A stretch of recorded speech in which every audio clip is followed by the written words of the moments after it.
we unravel if love can conquer all in this relationship. And so before I get started, I just want to read this disclaimer. So this video is protected by the Fair Use Act of 1976. And it's a copyright disclaimer that says under Section 107 of the Copyright Law Act, it makes allowances for fair use for purposes such as criticism, comment, news reporting, teaching, scholarship, education, and research. And so today we're just commenting on their relationship. And as a therapist, we're looking at it and seeing if love can conquer all. And so what I want to do is I want to give you some background on them in case you don't know who they are. So let me give you a little background on them. So Portia, she is 41 years old, and she's the ex-wife of retired NFL star Cordell Stewart. She was a reality star on The Real Housewives of Atlanta, and she's an actress, an author, and a businesswoman. She has a 3-year-old daughter with her ex-fiance, Dennis McKinney. Simon is 58 years old. He's an executive officer of a petroleum company. He's an entrepreneur with investments in restaurants, nightclub, and he's produced a few films. He has 5 children, and this is his 4th marriage to Portia. He filed for divorce from his 3rd wife initially in January 2021. Then he rescinded it, and then he reinstated it in February of 2021. He began dating Portia in April 2021 and got engaged 1 month later in May 2021. They recently were married on November 25th and 26th of 2022. Now, the reason why I put the timeline there, it's a lot. I know just looking at that little timeline, you'll be like, oh my God, this looks like a lot. And it is a lot. And it can be confusing. And so if you want to know more about their situation and what happened, you can just Google it on YouTube. It's been all over there for about the past year. It's been a lot. But the reason I put it there is because it's my first red flag that as a therapist that I noticed. And the first red flag is he filed for divorce, and then 2 months later he was engaged. That's kind of quick. That's real quick. And when you are in a situation and such as he is, and you experience this loss, you need time to grieve it. This is a loss. He was in a relationship with her and was married for a total of 7 years. That's a long time to be in a relationship with someone. And then, like I said, if you go through it and you read what all happened, this divorce happened suddenly. It just happened suddenly. And you see, he put it out in January, then he rescinded it, then he went back in February. So that lets me know there was some indecisiveness. Maybe he wanted to get back together with her. Maybe he still loved and cared for her. But regardless, he went through with the relationship. He went through with the divorce. And when he went through the divorce, it's like a death. Divorce is like a death. I'm going to read this sentence. It says, the death of a marriage, like any other death, requires a grieving process, which means he needed time to process all of this. He needed time to process the losses in his relationship, the loss of the dream that they once had, the loss of the hope, the loss of the trust, the loss of his family, and many more losses. He needed time to process that, but he didn't. He jumped right into another relationship. And one reason why you give it time is because it helps the next relationship to flourish, because you're giving it time, you're sitting back and you're looking at what are some of the things that I did that I liked, what are some of the things that I did that I didn't like.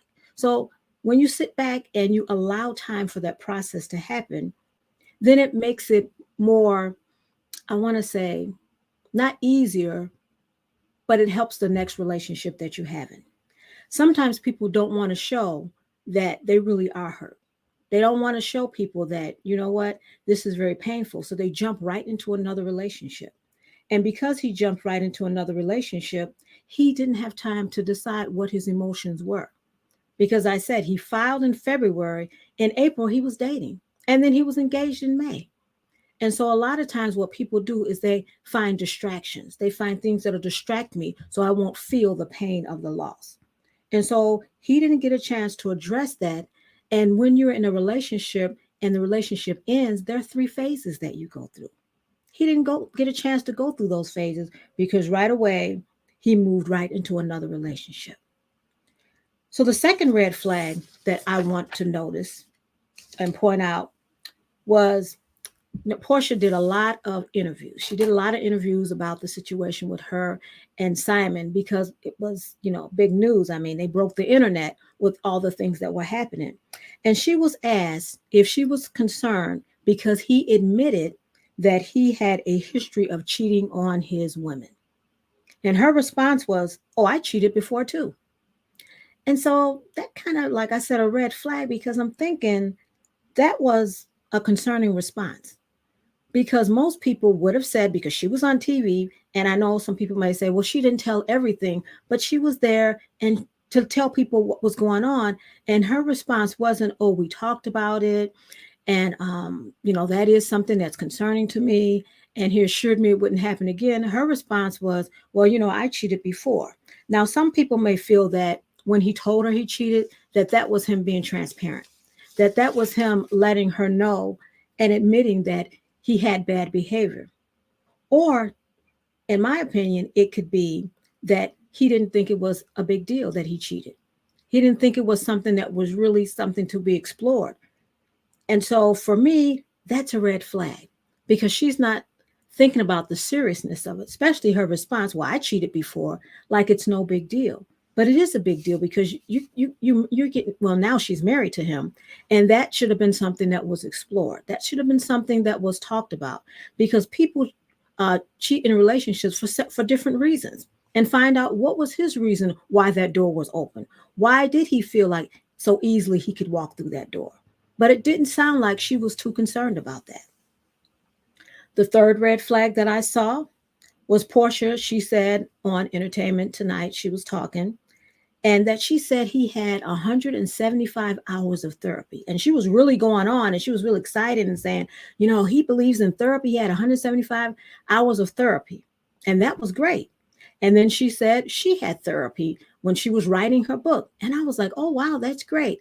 And I was waiting to hear that they had some type of therapy for this blended family because this is a whole new journey for her. Now, he's been married, she's his fourth wife. So he's been married before, and his third wife had children that she brought into the relationship. I don't know about the other two, but the third one did.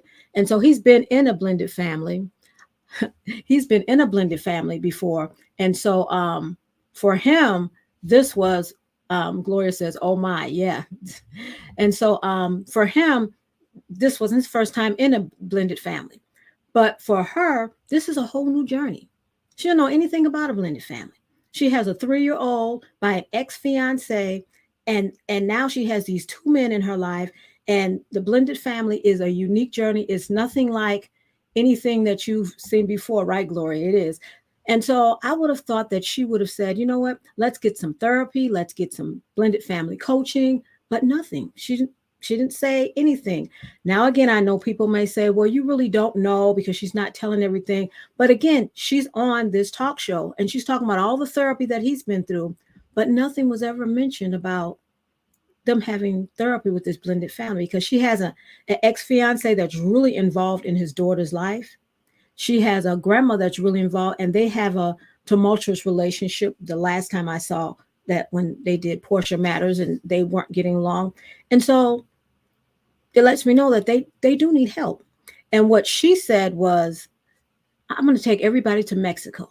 So they took everybody to Mexico, and that's how she thought the family would blend. And of course, that didn't work out because it was a hot mess and a lot of and arguing and fighting. So that lets me know that she doesn't understand the blended family process, and she needs to go to therapy. And then the fourth red flag that I noticed, and this one concerns her daughter. This one concerns her daughter. Now, Simon, like I said, he has been married 4 times. And I know the last relationship, like I said, I don't know about the other two, my research, but the last one, she had 2 kids. And before, when they were doing fine, she said that he had a great relationship with her kids. Now that they're divorced, he didn't even talk to her. And so if he's not talking to her, chances are he's probably not talking to the kids.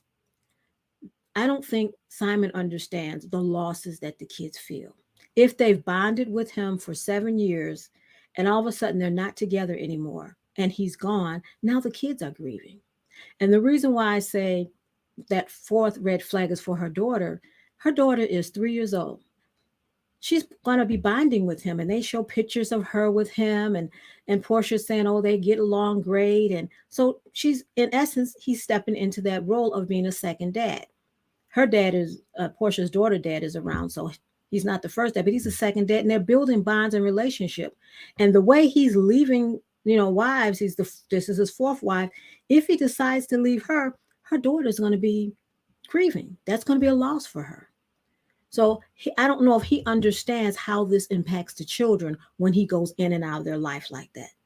And furthermore, I don't know if he understands how it impacts his children, because they had pictures with his third wife, and they were a family, they were doing things. Now she's out of their life. Wasn't she connected to them? Didn't they have a bond? And so I don't think he understands how his kids are feeling, because now when they're showing pictures of him and Portia, they're getting along fine. That's another woman you've brought into their life. That's not their bio mom. So their third wife you brought in, she wasn't the bio mom. Now, this one, she's not the bio mom. And I know he has kids by his first wife, and that wasn't their bio mom. So it's like you got all these people going in and out of your children's lives. Do you know how it's affecting your children? And I don't think he understands that. And that's why I said that's my fourth red flag, is because I don't think he understands the losses when he's going in and out with women in the relationship.